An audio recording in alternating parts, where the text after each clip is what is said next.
of scientific-minded people. He conceived of an essay presenting the theistic science of Bhagavad Gita in terms of the antimaterial particle and the antimaterial world. It was a time when the whole world was talking of space travel. Indian news media had reported the Russian Sputnik 2 years ago, and the race for space had begun. Seizing on the current interest in space travel, Bhaktivedanta Swami described how by Bhakti Yoga the soul can travel past the farthest reaches of space to the eternal planets of the spiritual world, where life is blissful and full of knowledge. He gave his own fresh translations of Bhagavad Gita verses, couched in the language of the new physics, with its antimaterial particle and antimaterial world. The complete work, Easy Journey to Other Planets, was a 15,000 word manuscript, and he showed it to Hitsaran Sharma of Radha Press, but he didn't have money to get the little book printed. Thank you. Jesus, please. In February of 1960, Bhaktivedanta Swami decided to print it himself in two installments of Back to Godhead. The articles drew an immediate response from a physicist at the Urajat University in Ahmedabad, Mr. Y. G. Naik, who received Back to Godhead through the mail. Dr. Naik thought Bhaktivedanta Swami's application of the antimaterial principle was really a great one. This is no doubt a classic essay. Dr. Naik was interested in further discussion on physics and transcendental knowledge, and Bhaktivedanta Swami replied with equal enthusiasm, finally asking the physicist to join him in distributing the cultural heritage of India to the whole world. Convinced that such an essay had great potential to interest educated English-speaking readers, Bhaktivedanta Swami worked hard to raise enough donations to print Easy Journey to Other Planets as a paperback book. He finally did so in the fall of 1960. A foreword by Dr. N. K. Siddhanta, Vice Chancellor of the University of Delhi, arrived late but was included in the book as an insert.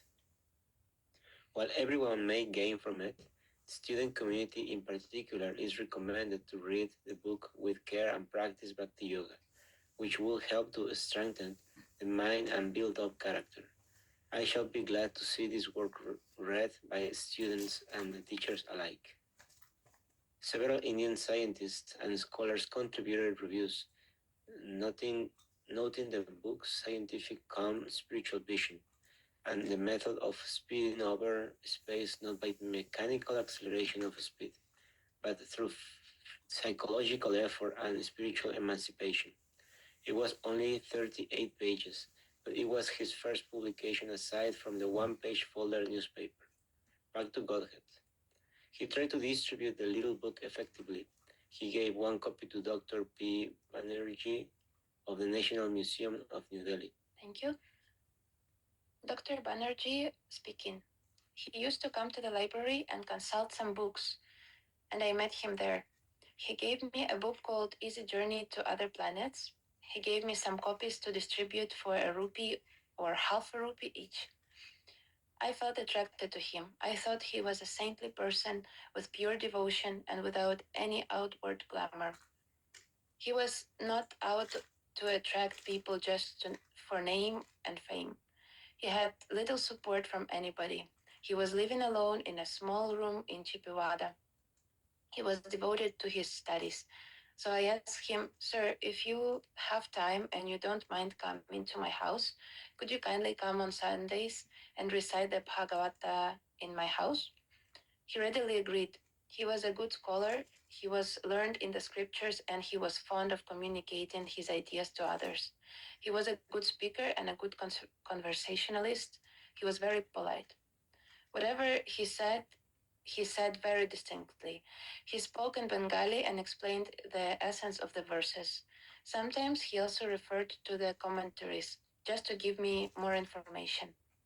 The others were not very much interested in commentary or in difficult aspects, but because he knew that I had some studies in the field, he explained the commentaries for my sake and for the sake of one or two other gentlemen who were also very elderly and very scholarly.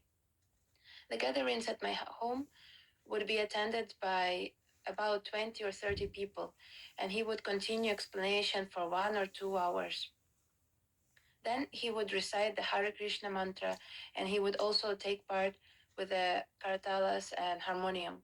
And it was a very enjoyable gathering because he made the difficult things very easy and he explained everything to all of us according to our needs. He knew that this much is for this person, and this much is intended for this man, this much for the others. After meetings, he used to take a little rest in my house. I requested him to take meals in my house, but he said he did not take meals prepared by others. But when he met my wife and she said she would be happy to prepare the meals, he said, "All right, I will take." And she used to prepare meals on Sundays when he would come. Jay Govinda, please. He sometimes he sometimes asks me how to get more and more people attracted towards this field. But as a government worker, I could not persuade anyone very openly, nor I had the time to organize anything on a big scale for him. But he was not satisfied with that. He asked me if I could organize on a bigger scale. He knew that the people who attended the meetings at my house were very old, 70, 80. One was 90 years of age, retired, educated persons. It lasted for no more than a year. After that, he said he would be trying to go out to other places. He asked me to continue the gatherings, but I said, I am not initiated. He said I could continue anyway because I was born as a Brahmana. He gave me the authority to continue for some time, but I could not continue because I used to go out. I lost all interest after he left. I was a government servant. Easy Journey to Other Planets had been like a warm-up for his real work of presenting Srimad Bhagavatam. But now he was even more convinced of the need for books. To preach, he would have to have books, especially if he were to go to the West. With books, he could create a spiritual revolution. There was so much literature in the West, but Westerners had nothing like this, nothing to fill their spiritual vacuum. Thank you. I'll go. Rani Subhadra, please. Although he wanted to give as much time as possible to Srimad Bhagavatam, he decided to continue with Back to Godhead by using excerpts from already existing book manuscripts as articles. Occasionally, however, he would write and print a new article. In Relevant Inquiries, he wrote, "We are just trying to make an humble attempt to save the human being from propaganda of Back to Godhead. This propaganda is not fictitious. If there is any reality at all, this propaganda of Back to Godhead is the beginning of that era of reality. In the Godless Civilization, Bhaktivedanta Swami referred to Prime Minister Nehru's complaints about the misuse of public funds in the name of religion.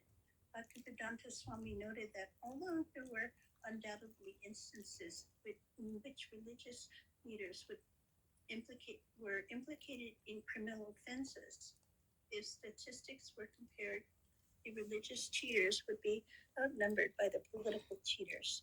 Although Pandit Nehru had been right in warning of religious fraud, the warning could not be effective without the thorough reform of spiritual instructions, and that reform could be accomplished only with the cooperation of government leaders.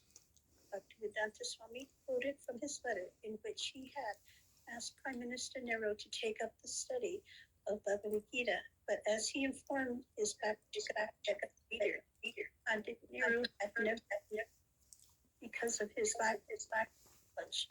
He thought that his institution The League of Devotees might be something like the so many mathas and temples which have become the source of headache for the pandit. Thank you. Jujar, please.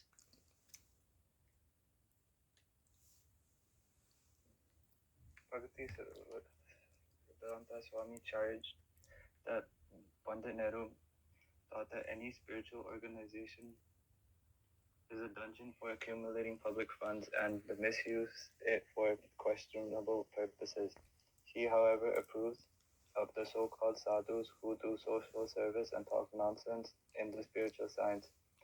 This is so because he has no depth of spiritual knowledge for himself, although he is a Brahmin and a Pandit. Ignorance in spiritual knowledge is the qualification of the Sudras, or the laboring class. He requested Pandit Nehru not to be afraid of the word God or Krishna, but he could assure him that there is no such cause of fear because Krishna is everyone's friend and able to render real help to everyone. Bhaktivedanta Swami ended by suggesting that immoral practices were not confined only to the temples of India, but were common to the materialistic civilizations all over the world. In particular, he cited the disturbances among the youth that were becoming rampant in the 1960s. The best thing will be for the physician to heal himself first, because in godless civilization, while the occupants of the mathas and the temples have been the cause of headache for the pandit, the same thing under a different label has become the cause of headache for other European and Asian statesmen. The unbridled youngsters of those countries under the name of teddy boys in England, the rebels without cause in America, and the half-strung in Germany, and the leather jackets in Sweden, and the children of sun in Japan, and the style boys in the USSR are the same of the byproducts of a godless civilization. And that is the root cause of all headache. That requires a thorough treatment. Thank you. Divya Bhakti, please. At Chippiwada, Bhaktivedanta Swami followed much the same daily schedule as at Keshigat, except that with Krishna Pandit doing some of the secretarial work for Back to Godhead, he was free to devote more hours to Srimad Bhagavatam. Krishna Pandit speaking. He used to translate Srimad Bhagavatam before dawn, about 3 a.m. In the beginning, there was no typewriter, but then he arranged a portable typewriter. He would do his daily work and then cook his food himself. I arranged raw materials for his cooking. Sometimes he used to come to my family asking my wife to get some food. Sometimes he would also bathe at 5 or 6 in the afternoon. Every day he was typing, and he himself was reading some Bhagavatam, and he was going down in the temple for darshan. Then he was going outside, sometimes returning at 2 or 4 in the afternoon. Then he was typing and sending the proofs of Back to Godhead to a place and checking them. He was doing by hand all this type of work. His main activity was typing many hours a day. Bhaktivedanta Swami worked from a Sanskrit and Bengali Bhagavatam edited by Srila Bhaktisiddhanta Sarasvati and a large book containing the original commentaries of 12 great acharyas. He had a standard format. He made a Roman transliteration of the Sanskrit Devanagari script, then word for word English synonyms, an English prose translation, and then finally, his English purport on that verse. Before writing his own purport, however, he would consult the commentaries of the acharyas, especially Srila Bhaktisiddhanta Sarasvati, Vishwanath Chakravarti, Jiva Goswami, Vijay Advaja Tirtha, and Sridhar Swami. Thank you. Praveen, please.